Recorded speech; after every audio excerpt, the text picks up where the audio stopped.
Louisiana, that's a very common Louisiana name, although Isabella is not. Yeah, my wife is Isabella Del Husse from Crowley, Louisiana. Oh my gosh, you got my vote.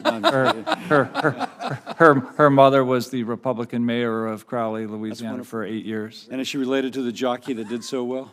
Not that I know of, but you know. You ought to claim him. Listen, on a more serious note, again, thank you all for your participation.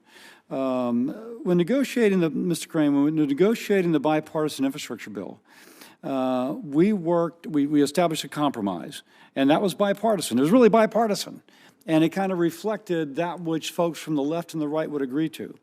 And on clean hydrogen, we struck the agreement as 2 kilograms of carbon dioxide equivalent per kilogram of hydrogen produced at the point of production. At the point of production. And so this was done to ensure we made progress in lowering the emissions, but to make sure that only emissions within the fence line were being considered.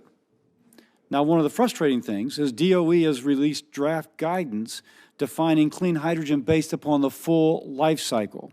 That's clearly a deviation from what the infrastructure bill said, which means they're going to get sued, which means all this is going to be delayed. I mean, this is so dadgum predictable, and I hate it when agencies defy Congress. This is literally defying Congress. So, that said, and because of that suit, this is going to have a delayed deployment. I mean, just period. It's going to have a delayed deployment. So, can you explain to me in the role that you're nominated to fill, how you can ensure that the Department of Energy actually pays attention to the letter as clearly written in the law and implements the requirements as written? And will you commit to doing so? Thank you, Senator, for the question. And to answer your question directly, I will absolutely commit to to look into the matter you're talking about and to do everything to make sure that no roadblocks, develop in terms of the prompt implementation of the hydrogen legislation across the full range of permitting and all the questions that you're talking about. I absolutely commit to do that. And philosophically, do you feel as if, now this is a philosophical question, do you think that and this is independent because it just helps me, do you think the administration is, because some of your previous writings would suggest you might be sympathetic to this, would be justified in considering the full life cycle as opposed to just the fence line? What are your thoughts on that?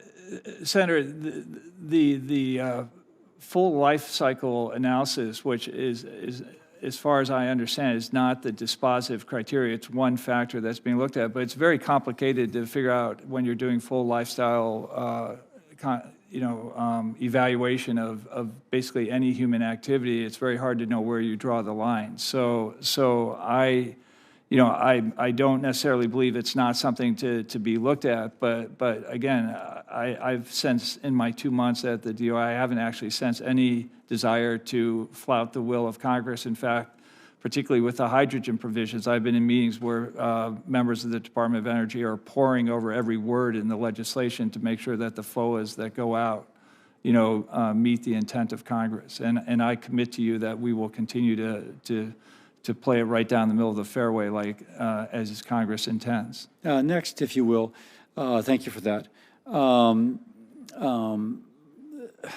United States, if you look at oil brought to the coast of Louisiana for refining, the oil with the lowest life cycle emissions is that which comes off the Gulf of Mexico, the Outer Continental Shelf.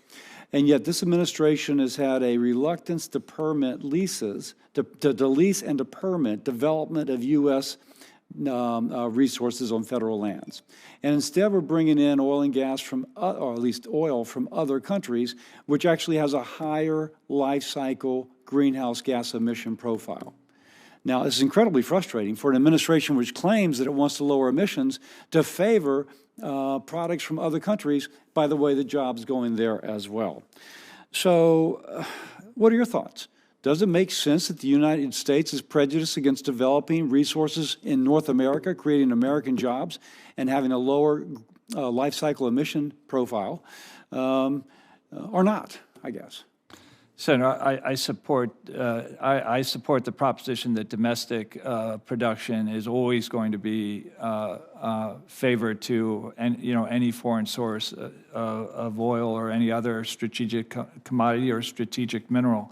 I'm not personally familiar with the carbon footprint of oil from different parts of the world, but I accept what you're saying. But I always would prefer domestic over foreign.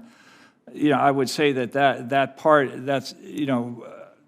not part of my remit, in the undersecretary position is the specific issue of oil and gas drilling on federal lands is.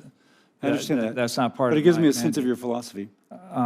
I favor domestic production over foreign. I can't go into too much. I understand. I'm from the electricity side of the business, not the oil and Yeah, gas. but your writing suggests that your vision is greater. So with that, I yield back, and I thank you, and I thank Mr. Delahousie.